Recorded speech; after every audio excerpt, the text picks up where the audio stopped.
1940년 5월 27일 오전 9시 30분, 잭 처칠 대위는 프랑스 레피네트 마을이 내려다 보이는 석탑에 서 있었습니다. 그는 전투 보조를 맞춰 자신의 위치로 진격해오는 독일군 병사 5명을 지켜보았습니다. 그는 33살이었고 4달 만에 다시 군복을 입었습니다. 최신 무기를 다루는 전투 경험은 전혀 없었습니다. 독일군은 30야드 떨어져 있었습니다. 그들은 빠르게 접근하고 있었습니다. 농장 담장 뒤에서 밀집 대형으로 움직이고 있었습니다. 처칠에게는 그들이 매복을 눈치채기까지 약 45초가 남아 있었습니다. 표준 교리는 적들이 사살 구역에 들어올 때까지 기다린 다음 소총과 기관총으로 발포하는 것이었습니다. 하지만 그는 대신 자신의 장궁을 움켜쥐었습니다. 맨체스터 연대는 17일 동안 후퇴하고 있었습니다. 독일 기갑 부대가 아르덴을 돌파한 5월 11일에로 영국 원정군은 영국 해협을 향해 계속 후퇴했습니다. 33만 8천 명의 병력이 덩케르크에서 바다를 등지고 있었습니다. 독일 국방군은 막을 수 없는 것처럼 보였습니다. 연합군 사단은 56개였고 독일군 사단은 135개였습니다. 숫자는 가혹했습니다. 숫자는 명확했습니다. 매일 영국 후위대는 철수 시간을 벌기 위해 지연전을 펼쳤습니다. 소규모 부대들이 마을과 교차로를 점거했습니다. 그들은 독일군의 진역을 몇 시간씩 늦추었습니다. 때로는 몇 분이라도 벌었습니다. 병사들은 몇 초를 벌기 위해 죽어갔습니다.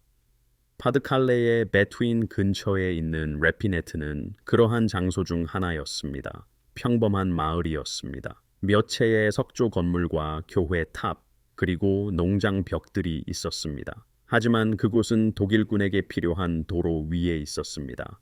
처칠 대위의 중대는 그곳을 사수하라는 명령을 받았습니다.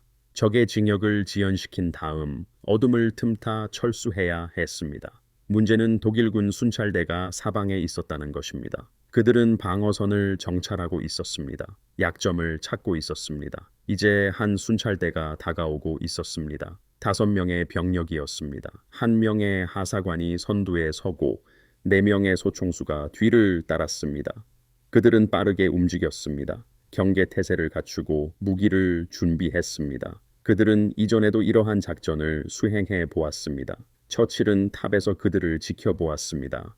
맨체스터 연대 보병 2명이 그의 옆에 웅크리고 있었습니다. 소총에는 탄환이 장전되어 있었고 안전장치는 풀려 있었습니다. 아래쪽에서는 더 많은 병사들이 길 양쪽 건물에서 대기했습니다. 기관총이 배치되었고 사격구역이 설정되었습니다. 매복은 완벽했습니다. 독일군은 아무것도 의심하지 않았습니다. 처칠은 기다릴 수도 있었습니다. 그들이 사살구역으로 걸어 들어오도록 말입니다. 그것은 표준 전술이자 입증된 전술이었습니다. 하지만 잭 처칠은 결코 평범한 인물이 아니었습니다. 그는 지난 4년 동안 군대를 떠나 있었습니다.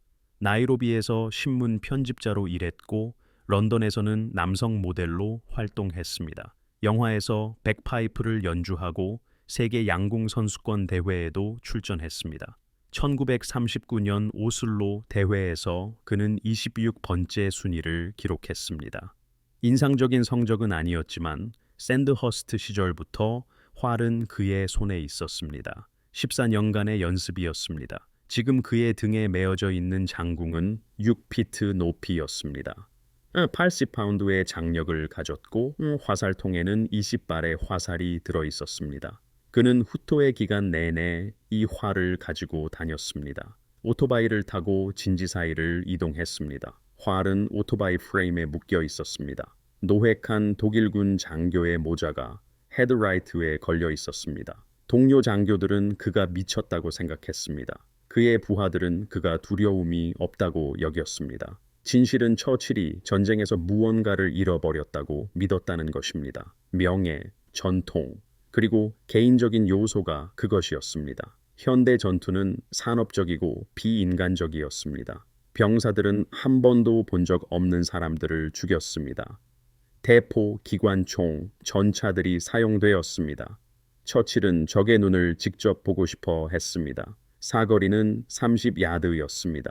독일군 하사관은 손을 들었습니다. 순찰대를 멈추고 건물을 훑어보았습니다.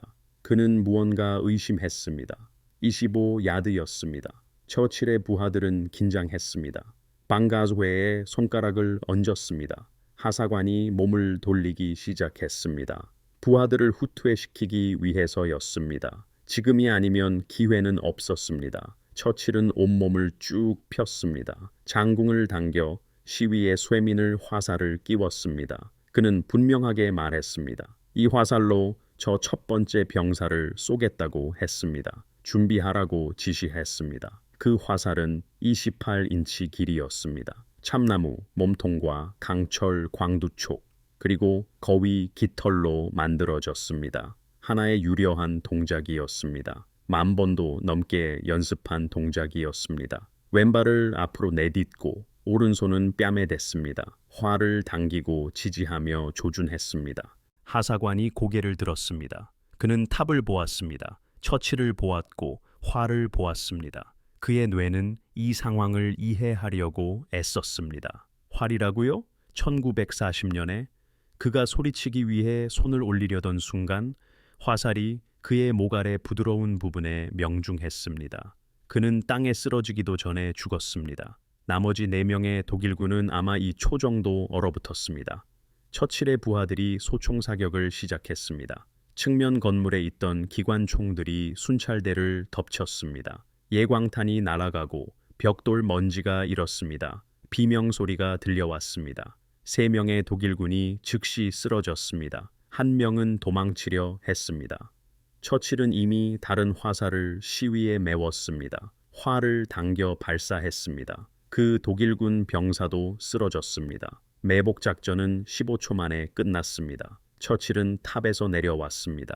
이제 손에는 클레이모어 검이 들려 있었습니다. 그의 부하들은 진지를 확보했습니다. 5명의 독일군이 사망했습니다. 영국군의 사상자는 전혀 없었습니다. 처칠의 부하 중 1명인 하사가 하사관의 시신을 쳐다보았습니다. 그의 목에 박힌 화살을 보았습니다. 그는 말했습니다. 그것은 자신이 본 것 중 가장 중세시대적인 광경이었다라고 했습니다. 처칠은 미소 지으며 자신의 검을 닦았습니다. 그는 중세 방식이 통한다고 말했습니다. 그 다음 일어난 일들은 잭 처칠을 전설로 만들 것입니다. 하지만 먼저 전차와 폭격기의 시대에 한 영국 장교가 왜 활과 검을 들고 다녔는지 이해할 필요가 있습니다. 잭 처칠은 1906년 9월 16일 영국령 실론 콜롬보에서 태어났습니다. 그는 식민지 엔지니어였던 알렉 플레밍 처칠의 아들이었습니다. 그의 가문은 오래된 옥스퍼드셔 출신이었습니다. 그는 윈스턴 처칠과 혈연 관계가 아니었습니다. 하지만 독일군이 나중에 그를 그렇게 여겼습니다. 젊은 잭은 홍콩에서 자랐습니다. 그리고 1917년부터는 영국에서 살았습니다. 그는 맨섬의 킹 윌리엄스 대학에서 교육을 받았습니다. 그 후 샌드허스트에 입학했습니다. 그는 1926년에 졸업했습니다. 소위로 임관하여 맨체스터 연대에 배치되었습니다. 버마로 파견되었습니다. 20년대 후반의 버마는 병사들의 전장이었습니다. 반란과 산적들이 들끓었습니다. 1930년에는 사야산 반란이 시작되기도 했습니다. 처칠은 제니스 오토바이를 타고 인도 아대륙을 가로질러 1500마일을 달렸습니다. 물소와 충돌했지만 개의치 않았습니다. 버마에서 그는 오토바이를 철도, 침목 위에 세우고 레일 사이를 달렸습니다. 기차 소리에 귀를 기울였습니다. 그는 캐머런 하이랜데어스 연대의 파이프 메이저에게서 백파이프를 배웠습니다. 입술에서 피가 날 때까지 연습했습니다. 그는 양궁, 펜싱, 수영, 오토바이 경주를 시작했습니다. 날카로운 것이라면 무엇이든 했습니다. 위험한 것이라면 무엇이든 시도했습니다. 10년 동안 이런 생활을 했습니다. 1936년이 되자 처칠은 지루해졌습니다. 평시 군 생활은 아무것도 제공하지 않았습니다. 도전도 위험도 없었습니다. 그는 장교직을 사임했습니다. 케냐로 가서 신문 편집자가 되었습니다. 그 다음은 런던에서 남성 모델로 활동했습니다. 그의 뚜렷한 턱선 덕분에 일자리를 얻었습니다. 이어서 영화 엑스우트라로 출연했습니다. 1940년 작인 바그다드의 도둑에서 그는 활 쏘는 사람 역할을 맡았습니다. 완벽한 캐스팅이었습니다. 그리고 경쟁 양궁 선수로 활동했습니다. 1939년 오슬로에서 열린 세계 선수권 대회에 출전했습니다. 그 후 폴란드가 함락되었습니다. 1939년 9월 1일 독일 전차들이 국경을 넘었습니다. 처칠은 영국으로 돌아왔습니다. 그는 다시 군에 입대했습니다. 나중에 그는 자신이 없는 동안 나라가 공영에 처했었다고 말했습니다. 그는 프랑스에 배치되었습니다. 영국 원정군의 맨체스터 연대 소속이었습니다. 1940년 2월부터 5월까지 가짜 전쟁 시기였습니다. 조용한 전선에서 순찰과 대기가 계속되었습니다. 처칠은 순찰시 활과 클레이모어 계엄 그리고 백파이프를 휴대했습니다. 그의 지휘관은 그 이유를 물었습니다. 그는 대답했습니다. 자신의 검 없이 작전에 나서는 장교는 부적절한 복장을 한 것이라고 말했습니다. 지휘관은 처칠이 천재이거나 미쳤다고 판단했습니다. 어쩌면 둘 다일 수도 있다고 생각했습니다. 이어서 5월 10일 정격전이 시작되었습니다. 기다림은 끝났습니다. 17일간의 후퇴가 이어졌습니다. 전투적 철수였습니다. 덩케르크에 도달하거나 죽음뿐이었습니다. 그리고 레피네트에서 처칠은 역사를 만들었습니다. 그것은 전쟁에서 확인된 마지막 장궁 사살 기록이었습니다. 하지만 레피네트는 시작에 불과했습니다. 처칠이 다음에 무엇을 했는지 보고 싶다면 지금 바로 좋아요 버튼을 눌러 주십시오. 그가 오직 검 한 자루로 이룬 업적은 그 화살 한 발을 온순하게 보이게 합니다. 레피네트 이후 처칠은 덩케르크까지 싸워나갔습니다. 5월 27일부터 6월 4일까지 철수 작전이 진행되었습니다. 33만 8천 명의 병력이 해변에서 구출되었습니다. 네 번째 보병 여단 전쟁 일지에는 다음과 같이 기록되어 있습니다. 탑승 과정에서 가장 안심이 되는 광경 중 하나는 처칠 대위가 활과 화살을 들고 해변을 지나가는 모습이었다라고 합니다. 그의 훌륭한 모범과 위대한 업적은 네 번째 보병 여단에 큰 도움이 되었습니다. 처칠은 자전거를 타고 덩케르크에 도착했다고 전해집니다. 활은 자전거 프레임에 묶여 있었고 화살은 짐바디에 실려 있었습니다. 그는 영국 해군 구축함에 의해 영국으로 이송되었습니다. 그는 운이 좋은 사람들 중 한 명이었습니다. 영국으로 돌아온 처칠은 새로운 조직에 대해 들었습니다. 바로 코만도였습니다. 그들은 정의 특공대이자 공격적인 작전을 수행하는 부대였습니다. 그는 즉시 자원했습니다. 그는 코만도가 무엇인지 몰랐습니다. 상관하지도 않았습니다. 1941년 여름 스코틀랜드 인버러리에서 훈련이 진행되었습니다. 상륙정 조작, 암벽 등반, 그리고 근접 전투가 훈련 내용이었습니다. 훈련 중에 처칠은 로자먼드 데니를 만났습니다. 그녀는 스코틀랜드 조선 남작의 딸이었습니다. 그들은 1941년 봄 덤바턴에서 결혼했습니다. 행복한 결혼 생활이었습니다. 55년간 이어졌고 2명의 아들을 두었습니다. 하지만 먼저 처칠에게는 죽여야 할 독일군이 있었습니다. 1941년 12월 27일 아처리 작전이 노르웨이 보고이 섬에서 시작되었습니다. 처칠은 세 번째 코만도의 2인자였습니다. 250명의 병력이었습니다. 임무는 독일군 수비대를 기습하고 어유 공장을 파괴하는 것이었습니다. 그리고 해안 방어를 교란하는 것이었습니다. 상륙정은 새벽에 해변에 접근했습니다. 램프가 막 내려지려던 참이었습니다. 처칠은 맨 앞에 서 있었습니다. 백파이프를 팔에 끼고 있었습니다. 램프가 내려지자마자 그는 앞으로 뛰어내렸습니다. 그는 캐머런 병사들의 행진을 연주했습니다. 매우 큰 소리였습니다.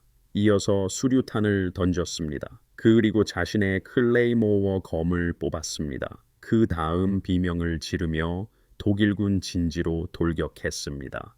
그의 코만도 부대원들도 뒤를 따랐습니다. 그들은 영감을 받았고 동시에 두려워했습니다. 이 기습 작전은 9시간 동안 지속되었습니다. 50명의 독일군이 사망했고 98명이 포로로 잡혔습니다. 모든 목표가 파괴되었습니다. 처칠은 영국으로 돌아온 상륙정에서 여전히 백파이프를 연주하며 내렸습니다. 이 장면은 영상으로도 촬영되었습니다. 그의 부하들은 갑판 위에서 하이랜드 풀링 춤을 추었습니다. 처칠은 보고이 작전으로 무공 십자 훈장을 받았습니다. 하지만 노르웨이 작전은 단지 연습에 불과했습니다. 1943년 7월 이탈리아 시칠리아 침공이 있었습니다. 이제 처칠은 두 번째 코만도 부대를 지휘했습니다. 카타니아에 상륙한 다음 9월에는 살레르노 상륙이 이어졌습니다. 처칠은 부하들을 이끌고 상륙했습니다. 그의 허리에는 스코틀랜드 브로드소드가 채워져 있었습니다. 목에는 장군과 화살이, 팔 아래에는 백파이프가 있었습니다. 그의 장교들은 그가 농담하는 것인지 물었습니다. 처칠은 전쟁에 대해서는 농담하지 않는다고 대답했습니다. 살레르노에서 두 번째 코만도는 몰리나 마을 외곽에 있는 독일군 관측소를 점령하라는 명령을 받았습니다. 그 관측소는 고지를 장악하고 있었습니다. 독일군 포병 관측병들이 연합군 상륙 해변에 포격을 유도하고 있었기 때문입니다. 시간당 수십 명의 영국 병사들이 죽어가고 있었습니다. 그 관측소는 반드시 제거되어야 했습니다. 문제는 몰리나가 강력하게 요새화되어 있었다는 것입니다. 석조 건물과 좁은 거리가 특징이었습니다. 독일군 수비대는 100명, 어쩌면 그 이상으로 추정되었습니다.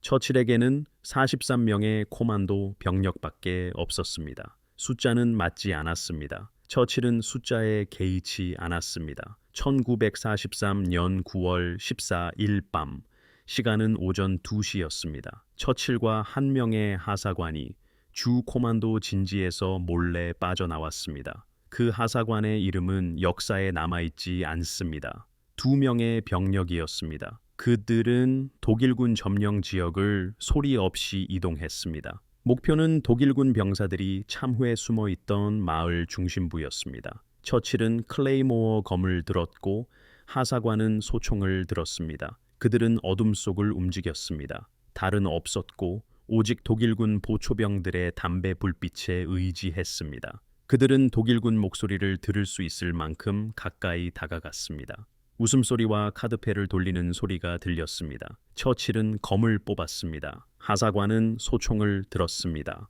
그들은 불빛 속으로 걸어 들어갔습니다. 2명의 독일군 병사가 고개를 들었습니다. 처칠의 검을 보았고 그의 얼굴을 보았습니다. 처칠은 미소 지었습니다. 그는 손을 들어라 라고 말했습니다. 독일군들은 따랐습니다. 그들은 깜짝 놀랐습니다. 검을 든 영국군 장교라니. 처칠은 한 명의 포로를 하사관에게 맡겼습니다. 다른 한 명은 방패 삼아 데리고 갔습니다. 그는 마을 더 깊숙이 걸어 들어갔습니다. 그는 포로를 방패로 삼았습니다. 검을 포로의 등에 대고 있었습니다. 그는 더 많은 독일군을 발견했습니다. 그들은 참호를 파고 진지를 강화하고 있었습니다. 총 42명의 병력이었습니다. 81mm 박격포 병사들도 있었습니다. 처칠은 그들 한가운데로 걸어 들어갔습니다. 검을 치켜든 채였습니다. 그는 손을 들어라 라고 크게 외쳤습니다. 그의 목소리는 분명하고 위협적이었습니다. 5초 동안 아무도 움직이지 않았습니다. 그러자 독일군들은 검을 보았습니다. 처칠의 눈을 보았습니다. 그가 완전히 미쳤다고 판단했습니다. 그들은 항복했습니다.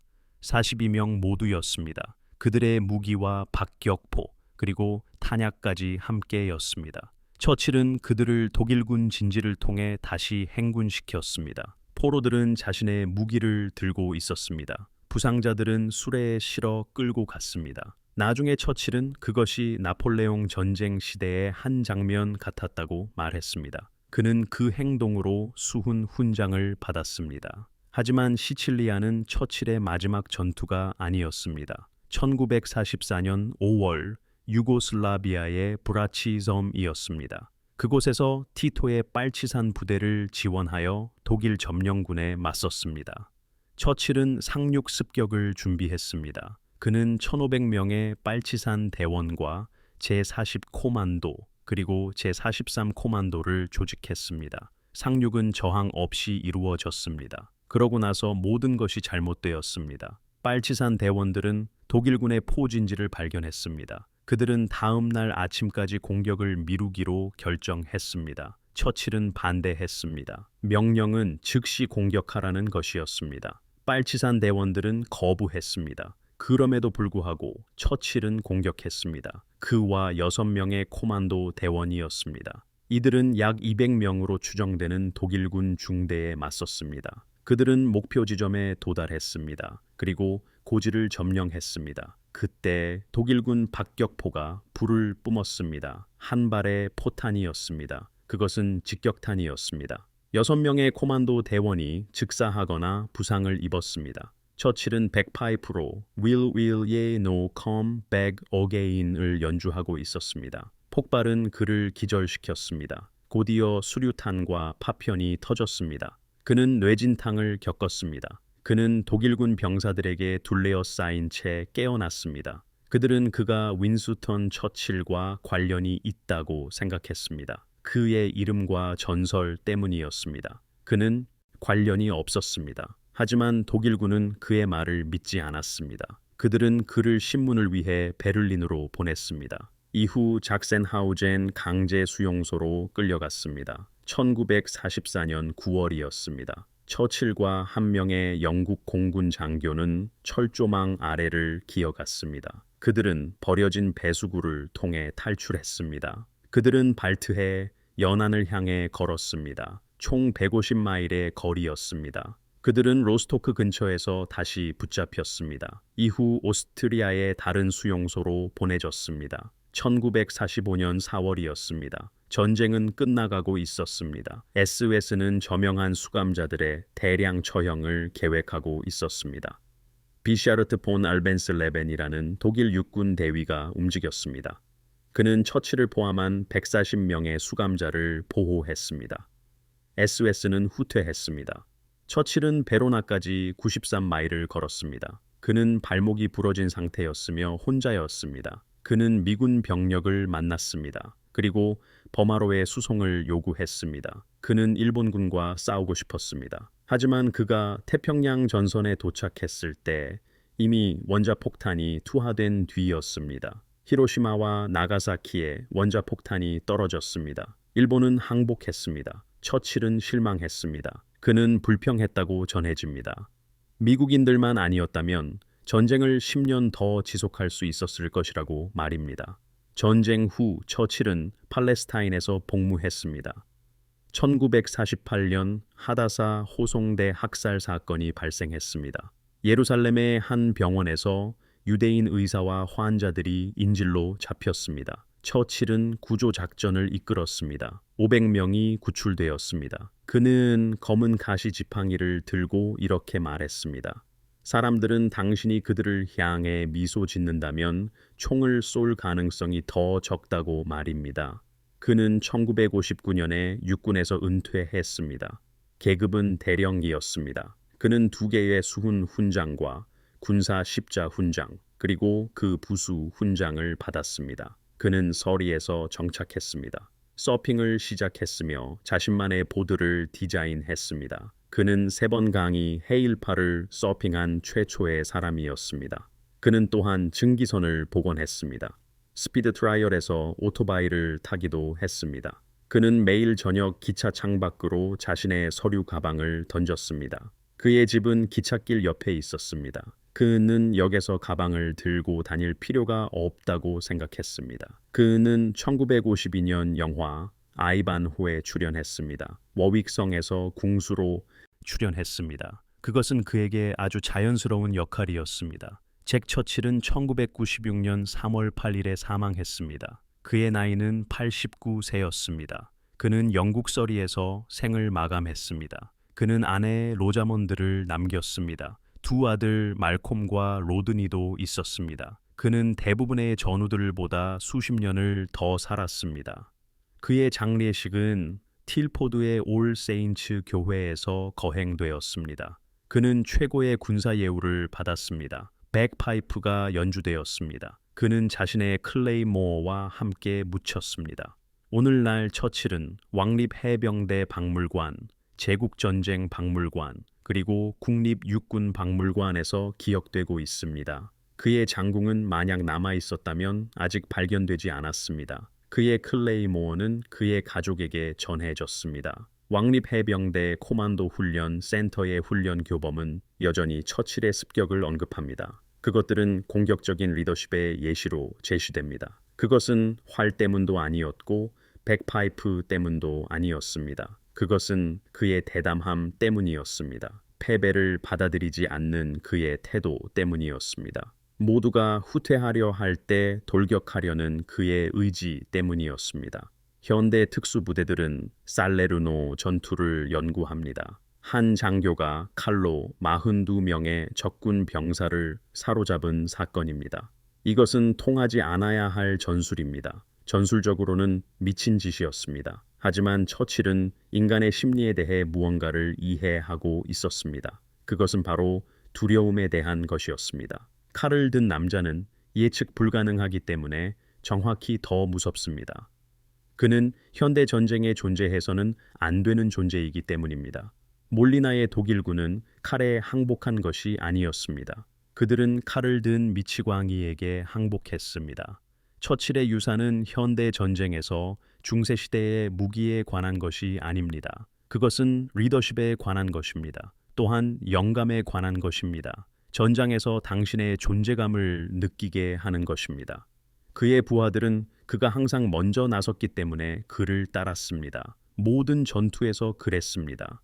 그의 적들은 그가 절대적인 확신을 가지고 싸웠기 때문에 그를 두려워했습니다. 망설임이 없었습니다. 후퇴도 없었습니다. 레피네트 전투에서의 활과 화살은 이러했습니다. 단 한 명의 사살이었습니다. 한 명의 독일군 하사였습니다. 1940년 5월 27일의 일이었습니다. 이것은 전쟁사에서 마지막 장궁 사살이었습니다. 하지만 칼로 사로잡은 42명의 독일군은 어떠할까요?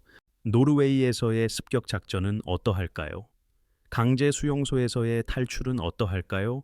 이러한 것들이 바로 잭 처칠을 정의했습니다. 중세시대의 무기가 아니었습니다. 현대 전쟁 속 중세시대의 용기였습니다. 맨체스터 연대는 덩케르크로의 후퇴 중 83명의 장교와 병사를 잃었습니다. 그들의 이름은 프랑스와 영국 전역의 기념비에 새겨져 있습니다. 처칠은 살아남았습니다. 그는 계속 싸웠고 계속 영감을 주었습니다. 그의 남동생 로버트, 일명 버스터는 1942년에 전사했습니다. 그는 영국 해군 항공대 소속이었습니다. 말타 호송대 작전 중 21살의 나이로 사망했습니다. 그의 형 토마스는 살아남았습니다. 그는 소장으로 진급했습니다. 재계 위협을 상세히 다룬 책 코만도 크루세이드를 썼습니다. 잭 처칠과 함께 복무했던 병사들, 살아남은 이들은 그를 결코 잊지 않았습니다. 1990년대까지 참전 용사들의 재회가 있었습니다. 처칠은 참석하여 백파이프를 연주했습니다. 그는 이야기를 들려주고 웃었지만 결코 자랑하지는 않았습니다. 그의 아들 말콤은 이렇게 말했습니다. 그는 이러한 일들에 대해 전혀 자랑하지 않았다고 합니다. 하지만 누가 물어보면 기꺼이 이야기해 주셨습니다. 특히 저녁에 조희운 와인 2잔과 함께라면 더욱 그랬습니다. 이것이 바로 이러한 이야기가 중요한 이유입니다. 잭 처칠은 개인이 산업전쟁에서도 여전히 변화를 만들 수 있음을 증명하기 때문입니다. 용기는 기술에 관한 것이 아닙니다. 그것은 인품에 관한 것입니다. 때로는 가장 효과적인 무기가 바로 절대적인 용기라는 것입니다. 공식 기록은 처칠이 활로 한 명의 독일군을 사살했음을 보여줍니다. 그는 칼로 42명을 사로잡았습니다. 또한 강제 수용소에서 살아남았습니다. 세계의 전선에서 습격 작전을 이끌었습니다. 기록은 그의 지휘 아래에서 복무하는 것이 어떤 느낌이었는지 보여줄 수 없습니다. 혹은 그에 맞서는 것이 어떤 느낌이었는지도 마찬가지입니다. 그것들은 후퇴로 지쳐있던 병사들에게 그가 주었던 영감을 보여줄 수 없습니다. 그것들은 독일군 병사들에게 그가 안겨준 공포를 보여줄 수 없습니다. 그들은 기관총을 예상했던 곳에서 갑자기 칼을 든 소리 지르는 스코틀랜드인을 마주했습니다. 그것이 바로 중요한 이야기입니다. 이 이야기가 저희에게 그랬던 것처럼 당신의 마음을 움직였다면 지금 바로 한 가지 부탁을 들어주십시오. 좋아요 버튼을 눌러주십시오. 하나의 좋아요가 유튜브에 이 이야기를 더 많은 사람들에게 보여주라고 말해줄 것입니다. 구독하고 알림을 켜주십시오. 저희는 매일 먼지 쌓인 기록 보관소에서 잊힌 이야기들을 찾아내고 있습니다. 그것은 포기하지 않고 싸웠던 병사들의 이야기입니다. 명예롭게 싸웠던 이야기들입니다. 용기를 쉽게 보이게 만들었던 이야기들입니다. 지금 바로 댓글을 남겨주십시오. 어디에서 시청하고 계신지 알려주십시오. 미국입니까? 영국입니까? 캐나다입니까? 호주입니까? 인도입니까? 저희 커뮤니티는 전 세계에 걸쳐 있습니다. 당신은 단순한 시청자가 아닙니다. 이러한 기억들을 살아있게 하는 중요한 일부입니다. 당신의 위치를 알려주십시오. 당신의 가족 중 누군가가 복무했는지도 알려주십시오. 그저 당신이 여기 있다는 것을 저희에게 알려주십시오. 시청해주셔서 감사합니다. 대령 잭 처칠과 맨체스터 연대 병사들이 침묵 속에 사라지지 않도록 도와주셔서 감사합니다. 이 병사들은 기억될 가치가 있습니다. 당신이 그것을 가능하게 돕고 있습니다.